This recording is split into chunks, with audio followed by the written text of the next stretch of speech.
Hi, welcome to Voice of Our Own. I'm Allison Kinnear.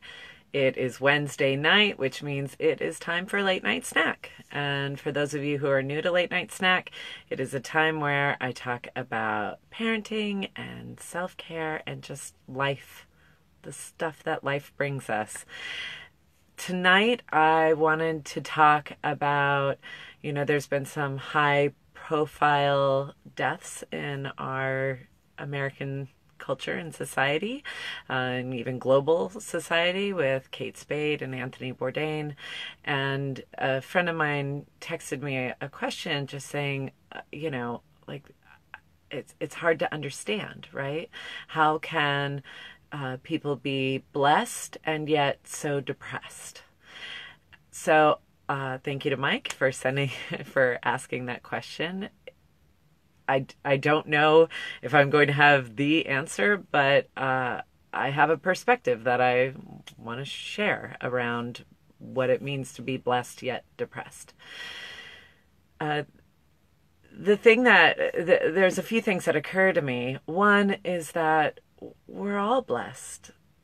There's like it doesn't just belong to people who are famous or who have a lot of money or who have traveled the world or who have done incredible things and made incredible contributions to our great society. We all have blessings that we carry. And in fact, I think sometimes, actually, I know firsthand, and I also know just from observations and research that when fame happens, or if you might have experienced this at your workplace where or even when you became a parent, when you're working, let's stick to the workplace. When you go from an individual contributor, you're just an employee helping out, and then suddenly if you get bumped up to a leadership role, you feel that maybe there's greater scrutiny of you because you're more visible to others. Uh, and that comes with a level of excitement and a level of like, oh yay, I'm moving up. And it also comes with its own baggage. I remember Barack Obama being interviewed right before he was leaving the presidency, and one of the questions that was asked is like, what have you learned? And one of the things he said was, when you get into this role, suddenly you as a person, everything about you becomes magnified. It's like a magnifying glass is being held up to you. And so all of your strengths, but also all of your weaknesses are just, compounded, not just 3 or 4 times, but like 1,000 times. It's just magnified that much. And I think when we are people who are in positions of fame, people who are prominent in our society and also ourselves, we feel that too, right? Like if you move up in your position or you suddenly become a parent and you kind of go from, I've got things figured out for the most part, to, uh-oh, now I'm under a whole lot more scrutiny. This is when imposter syndrome just kind of like slides right in. So I think it's an inaccurate assumption to make that if somebody is, famous, that they are somehow uh, something ahead of ourselves, because in some ways there's some baggage that's there, and I'm sure that's just the tip of the iceberg, right? Let alone everyone recognizing you and all of the other things that happen with fame. Uh, but at the same time, I think it's a compelling question because there's more resources, right? There's more exposure. There's more opportunity to pull resources that your everyday person may not have access to. And I think there's another thing that comes up for me when it comes to this blessed yet depressed and just the suicides that took place this past week or past month is I have a mentor that once said, something is really true when two opposite things that are in contrast to each other both are true. There's something like really special, really poignant when two things that seem really different are true. So, for example, parenting is really, really rewarding. Parenting is a great joy. You're never going to have, becoming a parent is just like an amazing experience, right? Like, that's true. And then parenting is really hard. It will bring you to your knees. It is tough work. It is not for the faint of heart. It's also true. So these two things seem polar opposite, and yet they're true. So, when it comes to parenting, it's just this this richness that's there, that these two polar opposite things can coexist at the same time. And the same thing I think to be true when it comes to depression, when it comes to suicide. On the one hand, I've been seeing on social media a lot of like, check on your strong friend. Ensure that your strong friend is taken care of, that we are all being on the alert to take care of each other. A friend of mine, Vita, wrote a beautiful sentiment about how suicide is a liar. And I fully agree with that. For anyone who's struggled with depression or who has contemplated suicide or attempted suicide or been affected by suicide, you know what a lie it is. That the thing that I wrote on my personal page is, I believe depression can act like a Dementor in Harry Potter, where the Dementors come in and they just suck the life out of the room. They just suck any hope, like any even memory that connection and love existed, right?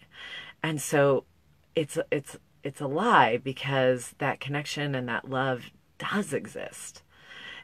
And we have to make sure that we do everything we can to get our expecto patronus and knock that Dementor out. Whether that's medication, whether it's therapy, whether it's meditation, whatever it is, to do what we can to remember that those connections and those relationships and that love is really real. So there's that. And there's another thing that I saw going around, which talked about how depression is a disease. And when somebody dies of leukemia, or somebody dies of diabetes, or whatever illness there is, that there's it may still be held as a tragedy, but it's not necessarily like I wish they would have done something about it. And I think about Kate Spade, Anthony Bourdain, Robin Williams. They had been fighting depression for a long time, and they had been doing things to help themselves fight depression. And so them taking their life is tragic. And yes, suicide is a liar. And yes, they lived a long time trying to manage their depression. Does that make sense? It's like, it's even painful for me to say that, but I think we have to look at depression as an illness it is, because there's so much stigma around it, right? If you needed insulin, people wouldn't be like, oh, well, you just need to pray more, or, oh, well, have you tried this, or have you tried that? Like putting the onus of control, like, the one who's ill back on it. You seek help, right? Like, you want to help people who are struggling with any kind of illness, and that you want to find the right treatment for them.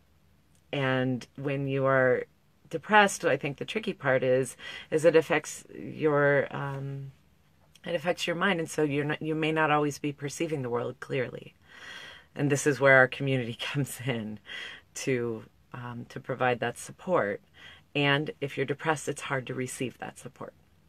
So it's like what is that? It's like a total conundrum, right? It's a catch-22. But if you struggle with depression, find the help. Do what you can to get your magic wand and expecto patronus. Rely on your people. And if you are, I remember a friend of mine telling me that when she struggled with depression, the thing that really made the difference was that she had people who continued to call her. She had people who continued to show up in their lives, who said, get out of the house, you're coming to lunch with us. or whatever it is. They continued to show up. And she said, I knew in my depression, I really resisted them. I didn't want to answer the phone. I didn't want to talk to them. I didn't want to go out. But she said, I will tell you, them continuing to come back and check on me made a huge difference to me in my life.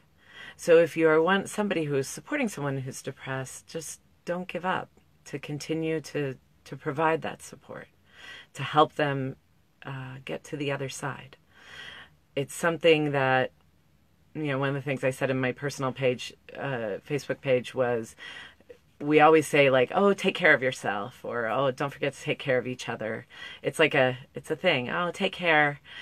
And we really do have to take that meaning to heart.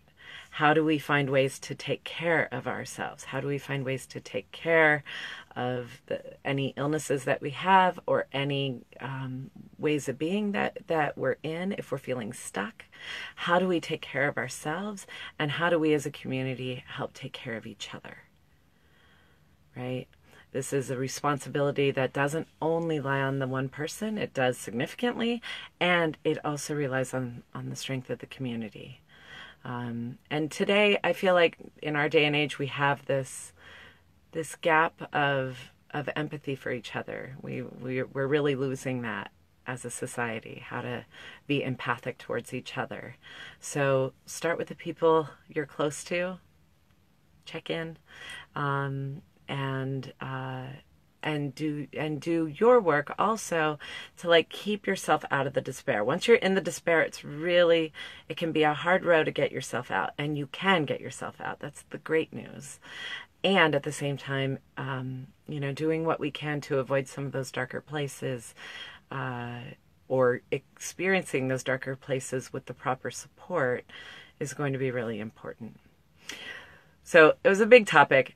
I don't know how you resonate with this, or if you don't resonate with it, if you liked it, if you don't like it, but I want to hear from you, because it's a big topic, and I think it's something that we're all grappling with. My friend Vita also said, I feel like this is the next Me Too, talking about depression, talking about suicide. It's the next movement for us to think about and to grapple with as a society. How do we support each other, and how do we keep each other afloat? So I see a lot of people have been popping on, watching. Hi, Mom. Good to see you. Erica, hello. Nancy. I can see that there are people watching. Let me see if I can find a way.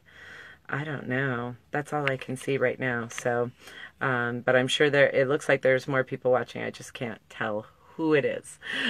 So hello. I wanted to let you know about 2 workshops that are coming up for those of you who live in the area. And I also wanted to say something too about the webinars. Right now, I had to push the pause button on webinars. It's just become a more complex thing than I'm able to launch. So I'm going to stick with the in-person workshops for now. I will be having the 2 workshops that are coming up are the same topic: self-care for busy moms. It used to be my self-care for moms on the go workshop. I just renamed the title. If you are a busy mom, or you are just a busy professional woman, it's going to be worth your while. The tips and techniques that I share I hear people who took my workshop months later saying, I'm still doing that thing that I learned in your workshop. So I tried to make it really practical and really easy things for you as you're just going through your busy day to be able to adapt and add into your routine. So it's Thursday, June 28th, and Saturday in the evening, and Saturday, June 30th. I'll put the links down below in the comments. So if you're in the area, it's a free workshop. You can't get better than free. If you have friends who you think could benefit from it, go ahead and share the events on Facebook. That would be really great. And I wish you a wonderful night of sleep, a full night of sleep tonight and always. And thank you so much. Have a great night.